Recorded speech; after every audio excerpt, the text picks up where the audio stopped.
is 1914. It is a warm and bright June morning in Sarajevo, Bosnia. A Serbian nationalist and a member of the Black Hand, Gavrilo Princip, jumped at the opportunity to protest the Austrian-Hungarian government, and shot and killed Archduke Franz Ferdinand and his wife Sophie as they rode through the capital in an open car.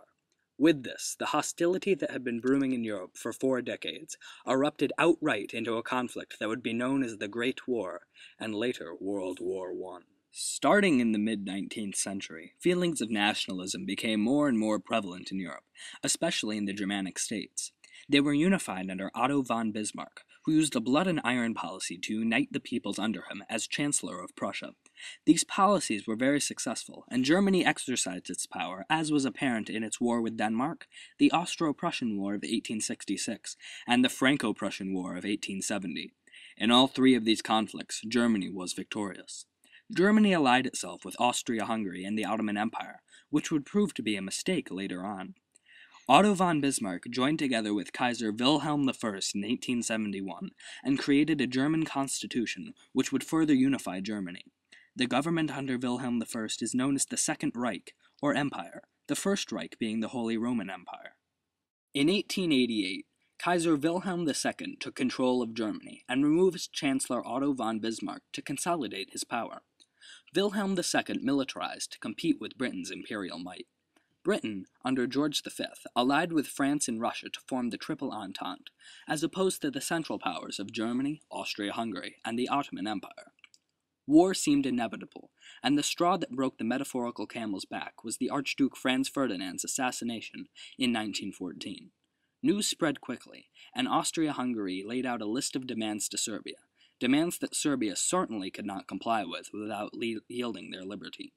Russia, because of its ethnic ties, wished to support the Slavic peoples of the Balkans, and when the demands were rejected and Austria-Hungary declared war on Serbia in July of 1914, Russia mobilized its armed forces.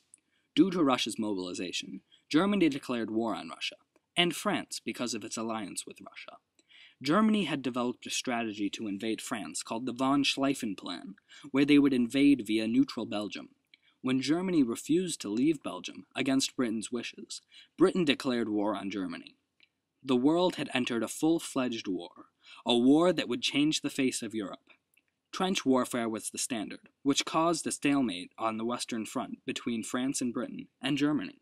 On the Eastern Front, the Russians were failing for the most part. Serbia was lost, and the Russians' uncoded messages helped the German offensive. The Ottomans joined the war in 1915 and were defeated by the Russians. For this loss, the Ottomans blamed the Armenians, an ethnic group residing in the northern Ottoman Empire. 1 million Armenians are said to have been killed in the Armenian genocide. But the war affected more than just Europe. All the European nations involved, excepting Austria-Hungary, had colonies. The British used Indian soldiers, and the Vietnamese and Africans were used as laborers. Taxes on the colonies supported the war effort, as did the crops grown in Africa and Asia. The British set up a blockade to stop resources from getting to the Central Powers, to which Germany reacted with U-boats. Anti-U-boat propaganda flooded the United States, which was still attempting to stay isolated. This propaganda, along with the profit of the industrial U.S. made on supplying the Allies, brought the states into the war in April of 1917. The U.S. brought fresh troops and technology like tanks that turned the war around to the Triple Entente's favor. On November 11, 1918, an armistice is signed and Germany surrenders. The Treaty of Versailles blamed the war on Germany, whose government was now the Weimar Republic. Things were looking up for Europe and the rest of the world. The Russian Revolution of Vladimir Lenin and his Bolsheviks, along with Mao Zedong in China, brought communism to the world's attention. The Western democracies practiced policies of appeasement, and 15 nations signed the Kellogg-Briand Pact in 1928, which stated that war could no longer be used as an instrument of national policy. Just as it had in the years prior to the Great War, nationalism was growing again. Fascism in Italy under Mussolini, in Germany under Hitler, and in Spain under Franco posed a threat toward the democracies of Britain, France, and the United States. Joseph Stalin becomes the leader of Russia under its new name, the Soviet Union, in 1924. Stalin issued in a period of industry and collectivism that brought Russia back into a state of secure economics. Stalin's policies were not all beneficial, however. 20 million people were persecuted as enemies of the state and sent to prison, gulags, or were executed in what is called the Great Purge. The world in the early to mid 1930s was in a period of economic strife called the Great Depression. Franklin Delano Roosevelt, the President of the United States, issued the New Deal, a series of policies to help Americans in need. It increased unemployment benefits and created programs such as Social Security. In Germany, the Nazi Party under Adolf Hitler promised political and economic stability. Hitler rearmed Germany against the Treaty of Versailles and militarized the Rhineland on the border of France. Hitler called his government the Third Reich and had plans to rule the world. His Nuremberg laws placed restrictions on and removed citizenship from Jews living in Germany, as Hitler had made them a scapegoat for Germany's problems. With the help of his secret police, the Gestapo, Hitler attacked Jewish communities throughout Germany, Austria, and parts of Czechoslovakia. The final solution was apparent to Hitler. The Jews would have to be exterminated. Meanwhile, in Asia, the ultra-nationalistic Japanese were expanding into China.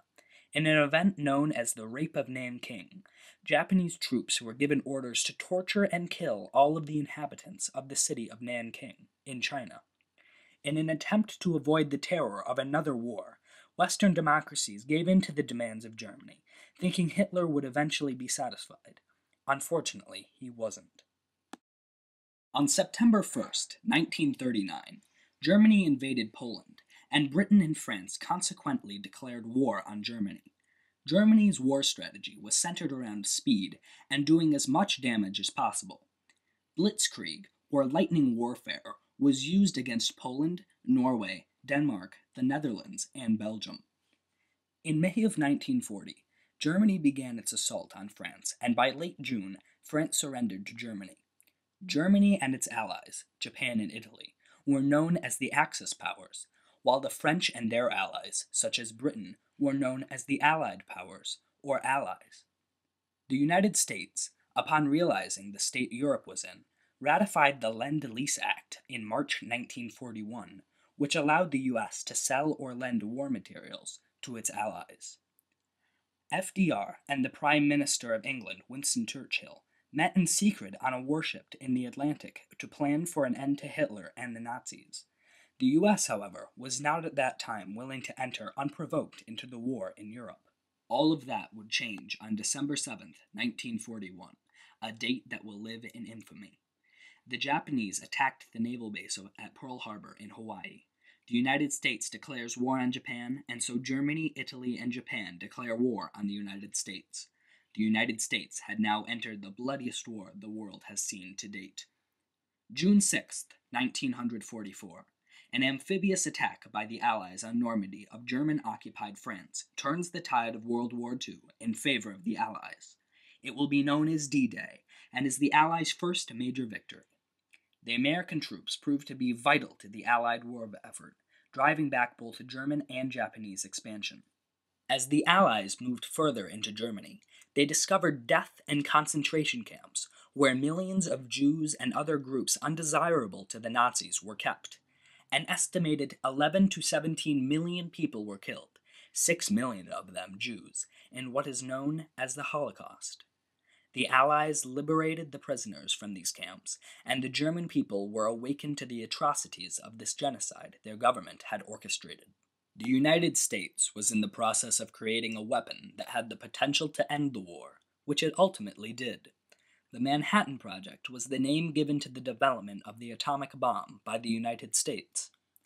Finally, VE Day, or Victory in Europe Day, was reached on May 8, 1945. Hitler was dead, and Germany and Italy had surrendered. The war in the Pacific between the USA and Japan continued, however. In August of 1945, the United States dropped an atomic bomb on Hiroshima and another one 3 days later on Nagasaki. Japan surrendered, and VJ Day was on August 15, 1945. The Second World War had finally ended. A new organization called the United Nations, or UN, was created to make international decisions and avoid another conflict like World War I or World War II. The world entered a period of peace and rebuilding. The UN still exists today and keeps peace the best it can. Europe is a land of freedom and prosperity, and the world will always remember the two world wars. Thank you. This has been Reading Between the Wars.